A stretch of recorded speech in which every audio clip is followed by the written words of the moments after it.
아바타의 강림 메어바바 3편 함께하겠습니다. 은둔 작업과 다양한 아쉬람. 인도에서 바바는 은둔 상태에서 엄청난 영적 활동을 수행했습니다. 이러한 주기적인 은둔 생활은 인도에서의 그의 삶과 작업의 특징이었습니다. 이러한 은둔은 일상생활의 스트레스에서 벗어나기 위해 수행되는 평범한 사람들의 은둔과는 완전히 다릅니다. 바바의 은둔은 세상적 삶의 고향을 위한 그의 아바타적 영적 사역의 일환으로 사심없이 수행되었습니다.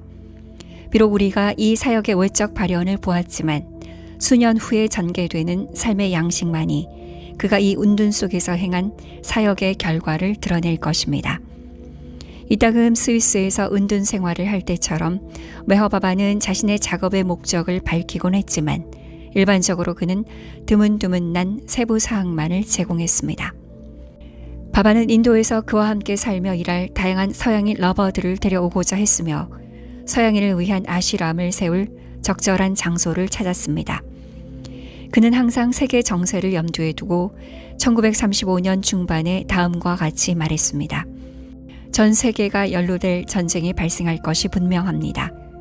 그는 종교의식과 의례를 엄격하게 고수하는 것에 대해 비판하며 진정한 종교는 보편적 형제의 삶임을 강조했습니다. 바바는 넉 달 동안 마이소르에 아쉬람을 세웠다가 해체했습니다.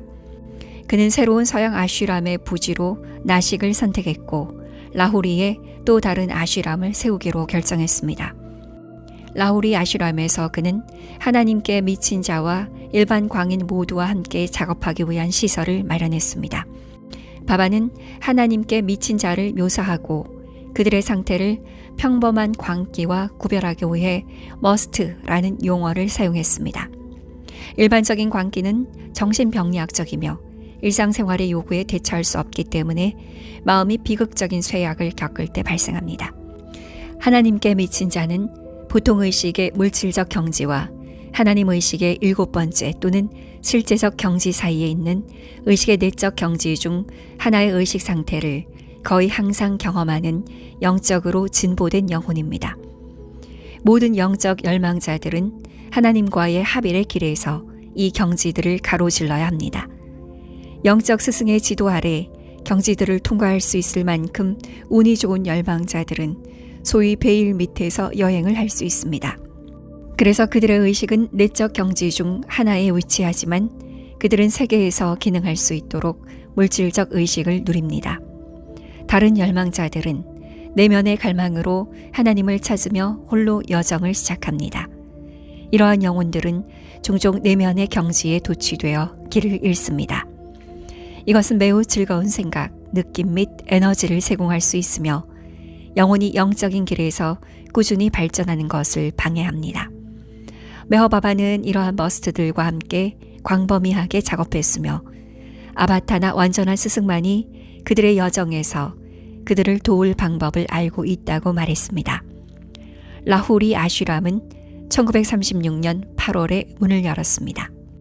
바바는 서양인들에게 나식 아쉬람에 살도록 초대하려는 계획과 그들에 대한 기대에 대해 논의하는 편지를 썼습니다.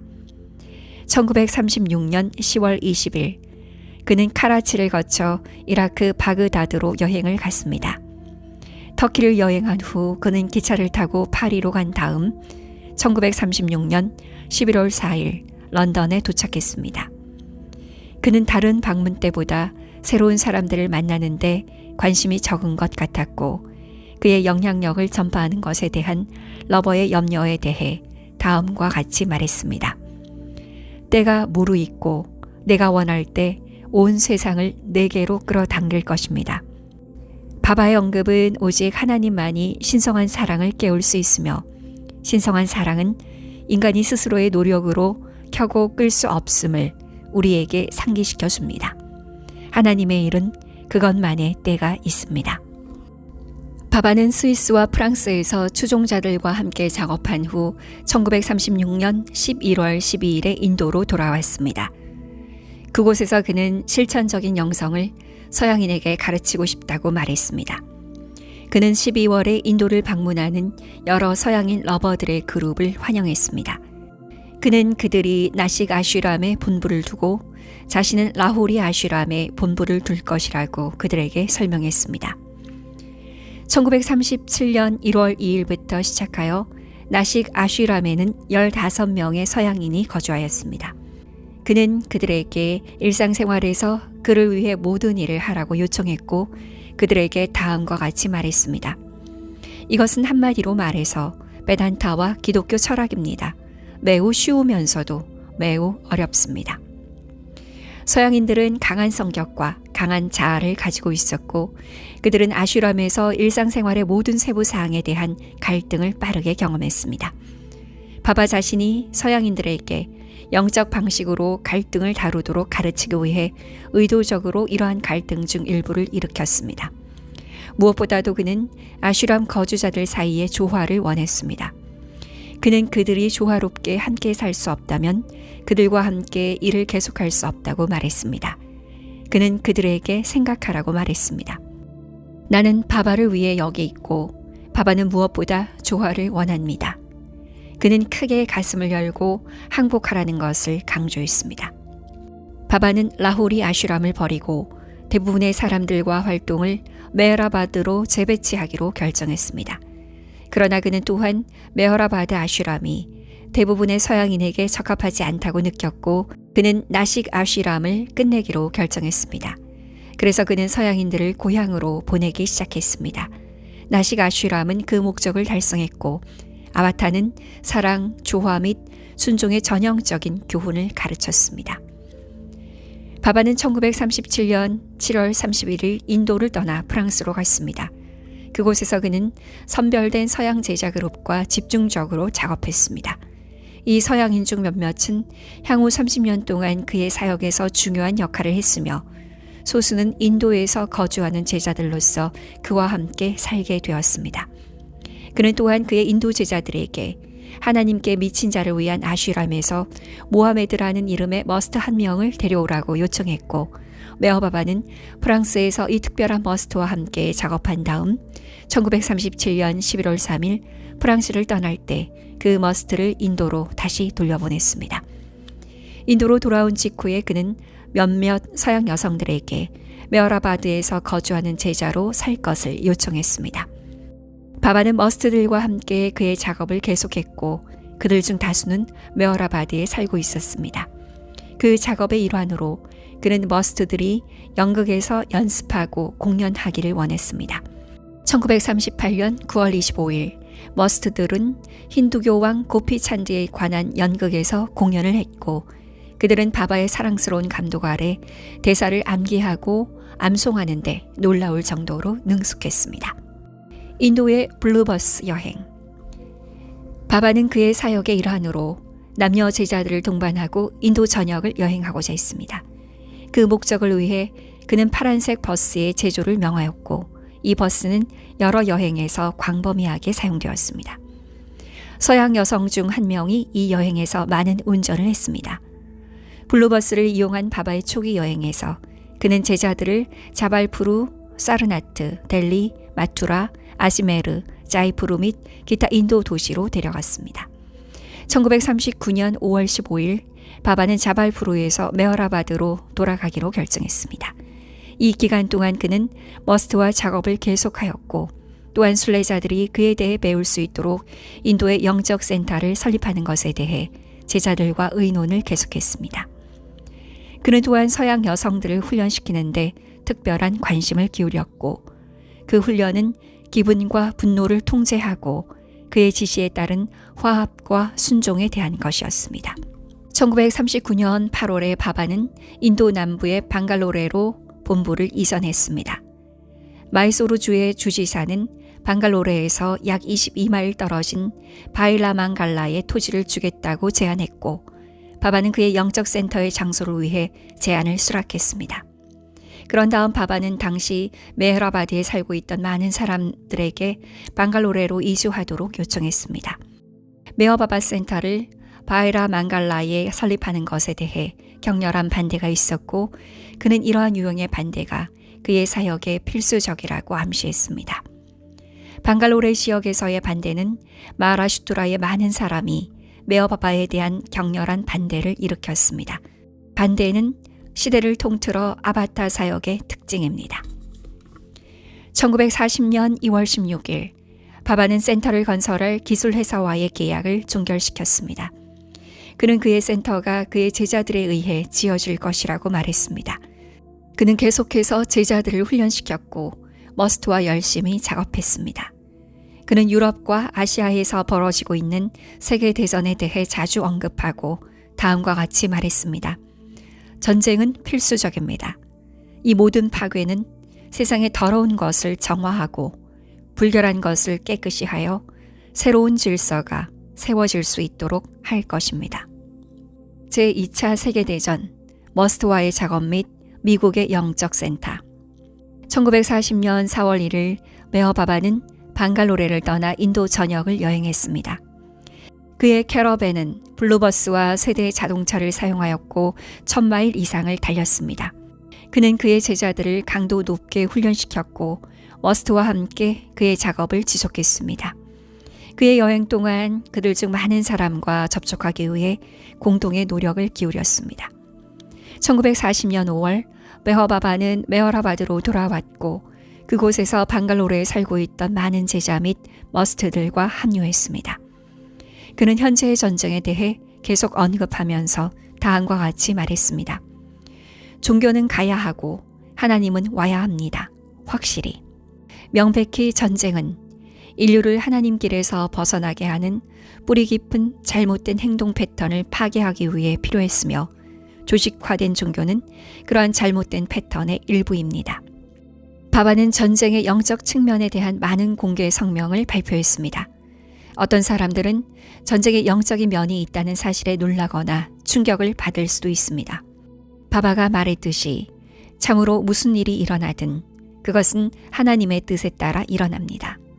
이것을 마음에 단단히 새긴다면 이 전쟁 사건은 하나님의 계임일 뿐이라는 것을 이해하게 될 것입니다. 그러나 전쟁에서는 평범한 사람이라도 애국을 위해 남다른 희생과 용기 및 사심 없음을 드러내고 이러한 자질은 영적인 진보를 위한 절대적인 전제 조건입니다. 바바는 제2차 세계대전 중 마하트마 간디가 주창한 전쟁 시기에서 융통성 없고 타협하지 않는 비폭력은 일반인들에게 완전히 부적절하다고 분명히 밝혔습니다. 의무를 저버리는 것은 단지 비겁한 싸움에서 도망치기 위한 핑계일 뿐이며 악이 승리하도록 내버려 두는 것입니다. 바바의 영적 작업은 전쟁의 강렬함을 반영했습니다. 그는 전부는 아니더라도 세계 대부분의 머스트와 접촉하기 위해 공동의 노력을 기울였습니다. 머스트들이 의식의 내적 경지에 고착되어 그들의 어려운 영적 여정을 앞으로 나아가도록 돕는 것 외에도 그는 자신의 영적 작업을 위해 머스트의 에너지를 사용했습니다. 그는 또한 강렬한 외부 활동 기간과 강렬한 은둔의 기간을 번갈아 가며 보냈습니다. 1940년 후반에 그는 실론에서 한 달을 보냈고 그곳에서 제자와 머스트 그리고 새 러버와 옛 러버들과 함께 일했습니다. 그런 다음 그는 인도로 돌아왔고 그곳에서 머스트와 접촉하기 위해 광범위하게 여행했습니다. 1941년 6월에 바바는 미국에서 센터를 세울 적절한 장소를 찾기 위해 그와 함께 거주하던 서양 제자 4명을 미국으로 보냈습니다.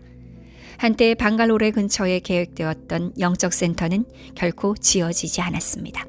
언뜻 보기에 바바는 예를 들어 봄베이, 토카, 나식, 자발푸르, 방갈로레에 몇 개의 영적 센터를 계획하거나 세운 뒤 그의 계획을 포기한 것처럼 보일 수 있습니다. 그러나 아바타의 임무는 건물을 남기고 떠나는 것이 아닙니다. 그의 진정한 사역은 그가 항상 거하는 인간의 가슴과 영혼이 함께하는 것입니다. 바바는 잠시 메허라바드로 돌아간 다음 알라하바드의 쿰바 멜라에서 머스트와 함께 일하며 사드후와 사냐시들과 함께 일하기 위한 광범위한 여행을 재개했습니다. 그는 또한 그의 가까운 제자들과 만나 그들의 삶의 행동을 위한 매우 엄격한 지시를 따름으로써 그의 영적 사역을 돕도록 요청하였습니다. 그는 자신의 사역을 세상을 보다 영적인 마음으로 만드는 것이라고 특징지었습니다. 이 기간 동안 인도가 두 나라로 분할되고 힌두교도와 이슬람 교도의 갈등으로 대규모 유혈 사태가 벌어질 것이라고 예언했습니다. 전쟁 중에 메허바바는 여러 차례 가난한 사람들에게 음식과 옷을 나누어 주었습니다. 그는 그렇게 하는 것이 단순히 배를 채우는 것보다 훨씬 더 깊은 영적인 목적을 수반한다고 강조했습니다. 그는 또한 받는 이들의 영혼도 먹였습니다. 아바타는 삶이 물질주의로 축소될 수 없음을 항상 강조했지만 바바는 또한 극심한 빈곤에 직면한 사람들이 영적 목표에 집중하는 것이 거의 불가능하다는 것을 알게 될 것이라고 말했습니다. 3년 후 미국에서 영적 센터를 위한 장소를 찾는 일은 결실을 보았습니다.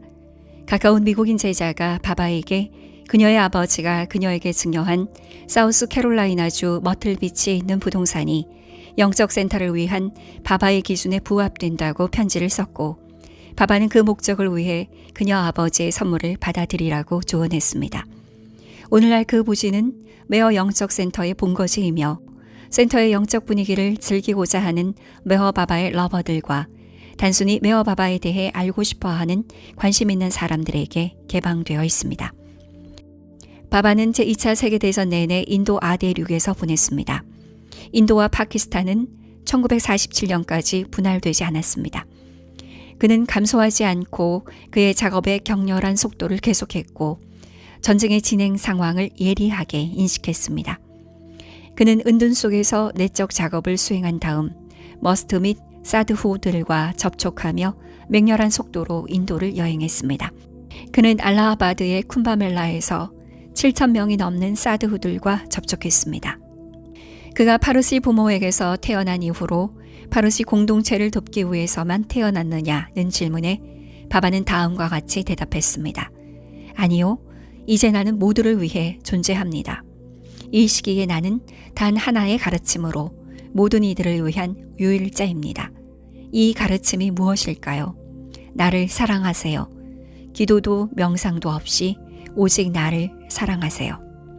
바바의 어머니인 쉬리는 1943년 2월 25일에 사망했습니다. 그녀는 이제 자유로워졌습니다. 라고 말했습니다.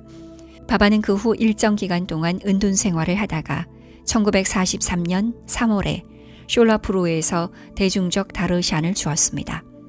그 후 그는 여행과 머스들과 함께 작업을 재개했습니다. 바바는 그의 사역을 한마디로 세상을 영적으로 만드는 것이라고 특징 지었습니다. 그의 끊임없는 강조는 그의 지시와 소망에 대한 순종이었습니다. 그 순종은 제자가 자신의 영적 여정에서 앞으로 나아가도록 돕는 영적 도구이며 세상에 대한 그의 사역을 돕습니다. 바바는 다시 인도가 두 부분으로 나뉠 것이라고 예언했고 1943년 7월에 그의 제자 중 한 명에게 정확한 경계선을 보여주었습니다. 이 전쟁 기간 동안 바바는 인도 전역을 여행하며 머스트와 접촉하고 그들과 함께 작업했습니다.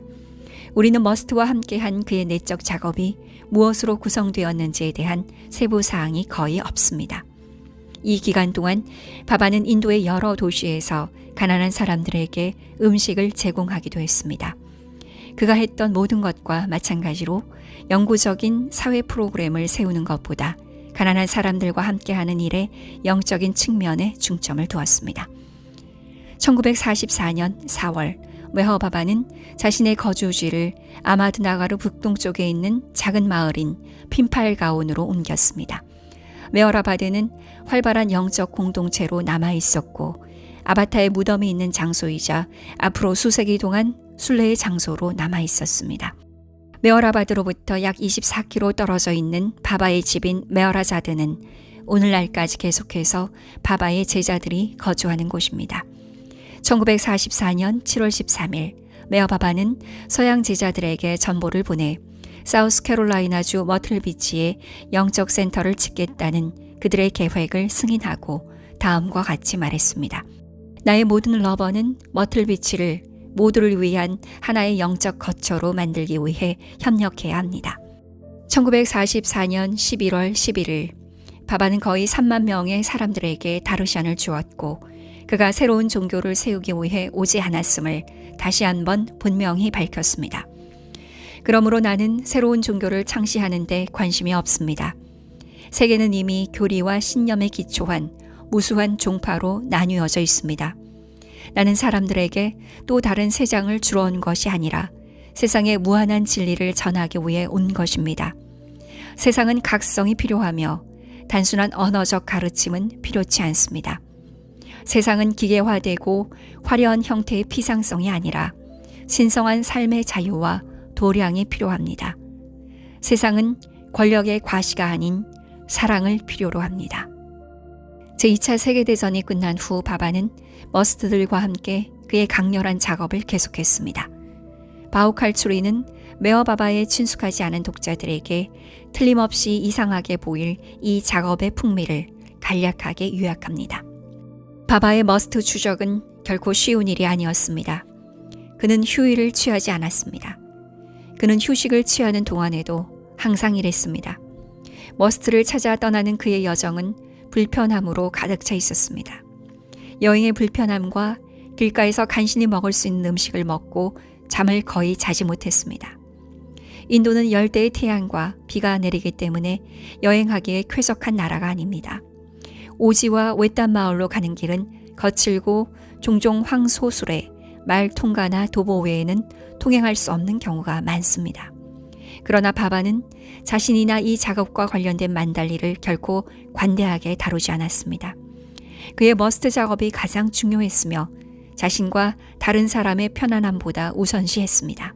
비록 머스트에 대한 많은 설명은 짧지만 각각의 머스트나 머스타니는 의식의 기적 또는 정신적인 경지를 횡단하는 진정으로 진보된 영혼이었고 각각의 머스트와 접촉하는 것이 바바에게 매우 중요하다는 것을 기억해야 합니다. 바우칼추리가 머스트들이 영적으로 진보한 영혼이라고 말하는 것은 이러한 영혼을 위한 메허바바의 강렬한 탐구를 이해하는 데 매우 중요합니다. 물질적인 관점에서 보면 세상에 성공한 사람들은 지위와 돈과 권력을 가진 사람들입니다. 바바가 우리에게 끊임없이 상기시키듯이 이것들은 일시적이고 환상적인 소유물입니다. 머스트들은 실제로 세상 사람들의 눈에 성공한 것으로 보이는 대부분의 사람들보다 영적 여정에서 더 멀리, 즉 하나님과의 합일이라는 목표에 더 가까이 있습니다. 그러므로 머스트들은 아무것도 가진 것이 없는 애처로운 영혼이 아니라 물질적인 세상의 환상적 쾌락을 넘어 용기와 사랑을 발견하고 신성한 목표를 향해 진정한 발걸음을 내디딘 진보된 영혼으로 보아야 합니다. 하나님 그분의 자비 속에서 이 영적으로 진보된 영혼들을 직접 찾았고 궁극적인 목표로 가는 길을 따라 각각 사랑으로 밀어주었습니다. 바바는 마하발레 슈아루로 잠시 이전한 후 또 다른 머스트 아슈람을 세웠고 그 아슈람을 40일 동안 유지했습니다. 그런 다음 그는 1947년 1월 28일에 아슈람을 해체했고 21일 동안 은둔 생활을 했습니다. 그는 서양의 러버들이 그를 그리워하는 것을 염두에 두고 그들에게 서양으로 다시 돌아오겠다고 약속하면서 인내심을 가지라고 요청했습니다. 1947년 8월 인도는 영국으로부터 독립했습니다. 그리고 인도와 파키스탄은 별개의 국가로 세워졌습니다. 바바가 예언한 무슬림과 힌두교도 사이의 분열과 폭력은 그 분열이 아디륙 전체에 피비린내 나는 대학살을 일으키며 실현되었습니다.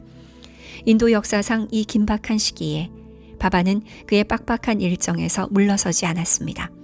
그는 머스트들과의 작업을 계속했고 대중적 다르샨을 제공했으며 가난한 사람들의 유익을 위한 프로그램을 진행했습니다. 중동은 전쟁이 끝난 후 혼란에 빠졌습니다. 1948년 5월 14일 영국으로부터 독립한 이스라엘이라는 새로운 나라가 탄생했습니다. 바우칼추리는 다음과 같이 진술합니다. 여러 차례 바바는 세상에서 유대인들을 위한 집을 찾아야 한다고 말했고 마침내 그렇게 이루어졌습니다. 1948년 8월 27일 바바와 그의 가까운 제자들은 핀팔가운에 있는 그의 새로운 집을 위한 축하연을 열었습니다. 봄베이, 푸나, 아메드나가르 및 마하라슈트라의 다른 도시에서 치밀한 러버들이 행복한 축하 행사에 참여했습니다. 바바는 그 장소를 자비는 자유이다 라는 의미의 메어라자드라고 명명했습니다. 바바는 1948년 9월 16일 메어라자드의 살게우에 왔고 1969년 그의 죽음 전까지 그곳을 그의 집으로 삼았습니다.